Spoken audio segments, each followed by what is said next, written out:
Hello students, welcome to अंक math. आज हम लोग हमारी एक्सरसाइज 8.2 के क्वेश्चन सॉल्व करेंगे। जैसा हमने प्रीवियस वीडियो में पढ़ लिया हमारा कि हमें कैसे उन टेबल्स को ध्यान रखना है और एग्जाम्पल से हमने देखा कि किस तरीके से सॉल्व करना है। सो क्वेश्चन नंबर फर्स्ट का सेकंड पार्ट से स्टार्ट करते हैं। क्वेश्चन आपको दिख रहा है। क्वेश्चन है हमारा 2 10 स्क्वायर 45। तो पहले हम सबकी वैल्यूज लिख लेते हैं। 10 45 हमारे पास होता है 1, cos 30 होता है √3/2, sin 60 होता है √3/2। वैल्यू पुट प्लेस करते हैं। 2 10 स्क्वायर 45, तो 10 स्क्वायर 45 पुट किया, प्लस cos स्क्वायर 30, तो √3/2 square, minus sin square 60,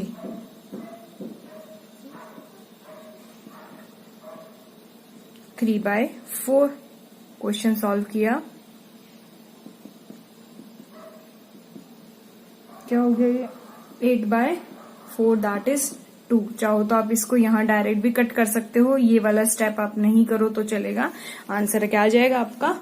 2। Next question है cos 45। सो पहले वैल्यूज पुट करते हैं।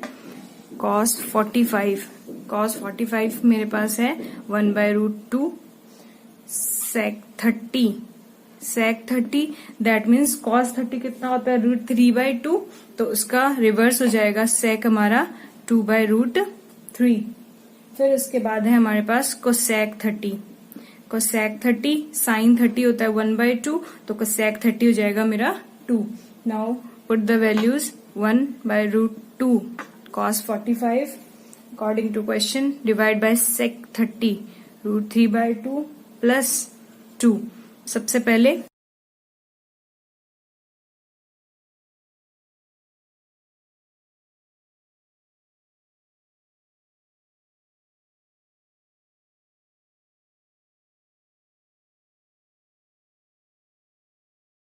प्लस 2√3 माइनस √3 से √3 कैंसिल और 2 2 जा 4।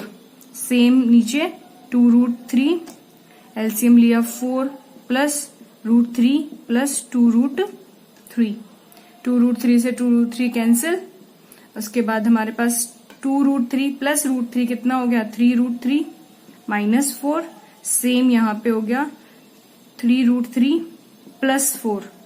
चाहो तो इसको रैशनलाइज कर सकते हैं, अदरवाइज हम इतना भी रख सकते हैं। नेक्स्ट क्वेश्चन, रिक्वायरमेंट क्या है? cos 60 मेरा 1/2 sec 30 2/√3 tan 45 1 sin 30 1/2 cos 30 √3/2। अब वैल्यू पुट करते हैं। 5 cos स्क्वायर 60, तो 1/2 square, plus 4 sec square 30 2/√3 square, minus tan 45 square, upon में sin square 30 plus cos square 30 whole square. ऊपर हो गया 5/4 प्लस 4 इंटू 4/3 माइनस 1, डिनोमिनेटर में है मेरे पास 4 3/4। सॉल्व करते हैं। यहां से सॉल्व किया 5/4 प्लस 16/3 माइनस 1, यहाँ पे 4 1 प्लस 3, यहाँ एलसीएम होगा 12 15 plus how much? 4 40 64 minus 12। Clear? और अपॉन में मेरे पास डिनोमिनेटर मेरा चल ही रहा है, सो इसको मैंने सॉल्व किया तो ये मेरा हो गया कितना? 60 15 माइनस 12 367/12 अपॉन में 4/4 कैंसिल 1, तो मेरा आंसर हो गया 67/12। नेक्स्ट सेकेंड क्वेश्चन स्टार्ट होता है हमारा कि choose the correct option and justify your choice. अब इसमें हमें क्या करना है, जैसे फर्स्ट क्वेश्चन में हमारे पास रिक्वायरमेंट है 10/30 की, तो 10/30 मेरे पास होता है 1/√3। प्लेस करते हैं वैल्यू, क्या आंसर रहता है 1/√3 अपॉन 1 प्लस 1/√3 स्क्वायर, 2/√3 1/1/3 2/√3 डिनोमिनेटर में 3 + 1 / 3। सो ये हो जाएगा मेरे पास 2/√3 अपॉन 4/3। सो अगर इसको हम लिखना चाहें तो √3 × 3/4 कैंसिल 2 3 √3 2√3। अब हमें पता है कि हम √3 को जो है वो क्या कर सकते हैं, इसको अगर हम चाहें तो √3 × √3 लिख सकते हैं और 2√3 √3 से √3 कैंसिल। सो आंसर मेरा √3/2 ये फाइनल आंसर होगा। तो ऑप्शन में से हमारे पास है sin 60, cos 60, tan 60, sin 30। तो हमें देखना है कि किसकी वैल्यू √3/2 है। तो हमें पता ही है जो sin 60 है वो मेरा क्या होता है √3/2। इस तरीके से हमें सॉल्व करना है। सेकेंड क्वेश्चन 1 - 10² 45 और 1 + 10² 45। तो 10 45 मेरा होता है 1, तो 1 - 1² एंड 1 + 1²। सो 1 - 1 एंड 1 + 1 तो 0/2। सो आंसर हो गया 0। तो हम देखेंगे ऑप्शन क्या है मेरे पास, ऑप्शन डी हो जाएगा हमारा।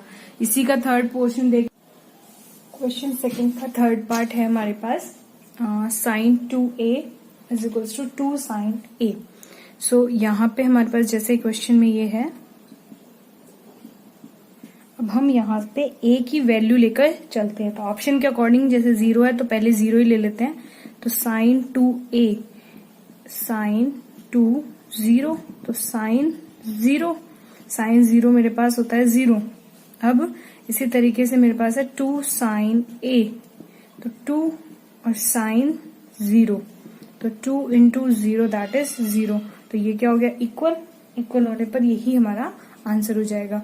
वैसे 30 रख के भी देख सकते हैं, अगर सपोज पहला ऑप्शन नहीं होता तो क्या करते हैं हम, जैसे 30 रखते तो sin 2 30 sin 60 मेरे पास होता है ये 2 × sin 30, तो 2 × 1/2 दैट इज 1। ये तो ये क्या है, दोनों इक्वल नहीं है, तो आंसर मेरा क्या हो जाएगा 0। नेक्स्ट क्वेश्चन है 2 sin 30 सॉरी 10/30 10/30 मेरे पास होता है 1/√3। सो 2 × 1/√3 अपॉन 1 - 1/√3 स्क्वायर। सो ये हो गया 2/√3 1 - 1/3 सॉल्व किया हमने, 3 - 1 3 दैट इज 2/√3 अपॉन 2/3। अगर हम चाहें तो इसको इस तरीके से 2 कैंसिल, मेरे पास आया ये। अब हमें नहीं पता कि किसकी वैल्यू होगी ऐसी, तो मुझे पता है कि जैसे √3 × √3 क्या होता है 3, तो मैं इसको 3 को 3 × √3 × √3 कैंसिल, तो √3। अब √3 मेरी वैल्यू किसकी होती है 1060 की। तो इसका आंसर कितना हो जाएगा 1060। नेक्स्ट क्वेश्चन देखते हैं। नेक्स्ट क्वेश्चन है इफ 10a + b, तो 10a + b = √3 10a - b = 1/√3। अब देखो हमें इस टाइप का कुछ भी आइडिया नहीं है, हमें सिर्फ इतना पता है कि हम इन वैल्यूज को क्या कर सकते हैं, जैसे 10/30 के प्लेस पर मैं 1/√3 लिख सकती हूँ, तो इनके प्लेस पर भी मैं क्या कर सकती हूँ 10/30 वगैरह लिख सकती हूँ। तो 10a + b मैंने लिख दिया। मुझे पता है √3 किसकी वैल्यू होती है 1060 की। सेम एज 10a - b = मैंने लिख दिया 1030। ठीक है, अब यहां से मेरे पास क्या हो गया, दो इक्वेशंस बन जाएंगी। कैसे 10a + b, जैसे 10a + b 1060 था तो a + b 60 हो गया और a - b मेरा 30 हो गया। अब दोनों इक्वेशन को ऐड कर देती हूँ, इक्वेशन 1 और 2 ऐड किया, 2a = 90, तो a मेरा हो गया 45। अब a को मैं किसी भी दोनों में से किसी भी इक्वेशन में रिप्लेस करती हूँ तो मेरा b आ जाता है कितना, 45 plus b equals to 60।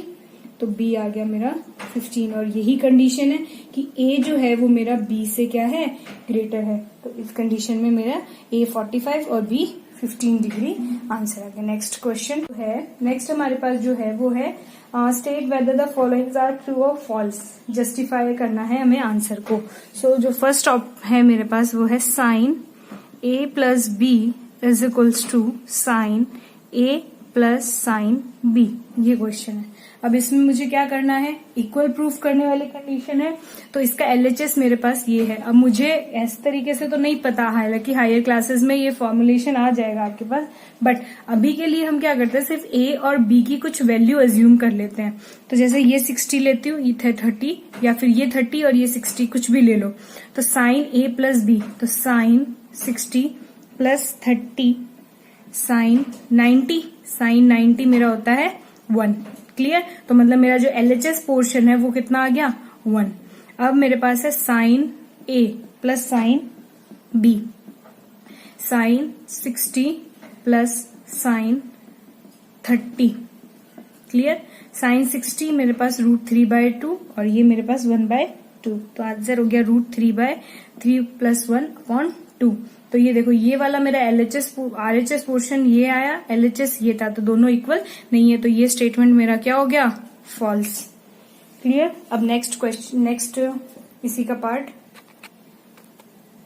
Next given है हमें कि the value of sine theta increases as theta increases. तो आपको क्या करना है, सिंपल आप साइन थीटा की वैल्यू लिखो 0 पे, 30 पे, 45 पे, 60 पे और 90 पे। सो आप देखोगे वैल्यू कुछ इस तरीके से है। आपने देखा कि 0 पे वैल्यू 0 थी और 90 पर मेरे पास वैल्यू 1 है। तो देखा कि जैसे जैसे थीटा आपका इंक्रीज हो रहा है, आपकी साइन थीटा की वैल्यू भी क्या होती है, इंक्रीज होती है। तो इसका मतलब ये स्टेटमेंट क्या हो गया, ट्रू। अब नेक्स्ट है इसी के टाइप का कि कॉस थीटा के लिए जो वैल्यू है वो भी क्या इंक्रीज होती है, जबकि कॉस थीटा में आपको पता है हम रिवर्स वैल्यू लिखते हैं इस तरीके से। तो अब देखा कि 0 पे कॉस थीटा क्या है, कॉस 0 1 है और कॉस 90 क्या है, 0। तो यहाँ पे क्या हो रहा है, कंडीशन अपोजिट है कि थीटा जैसे जैसे इंक्रीज हो रहा है 0 to 90, हमारी वैल्यू क्या हो रही है, डिक्रीज हो रही है। तो इसका मतलब ये वाला स्टेटमेंट मेरा क्या हो गया, फॉल्स। ठीक है। अब नेक्स्ट देखते हैं। नेक्स्ट है the value of sine theta is equals to cos theta for all the values of theta. बल्कि ये कंडीशन तो गलत है, अगर थीटा आप 0 भी लेके चलते हो तो साइन 0 कितना होता है आपका, 0, और जबकि कॉस 0 क्या होता है, 1। तो इसका मतलब ये दो कंडीशन क्या हो गई, फॉल्स। ऐसा नहीं होता, साइन थीटा और हमारा जो कॉस थीटा है वो इक्वल नहीं होता for all the values of theta. Clear. अब नेक्स्ट है हमारा इसी में, cot A is not defined. अगर cot A is not defined if a is equals to 0।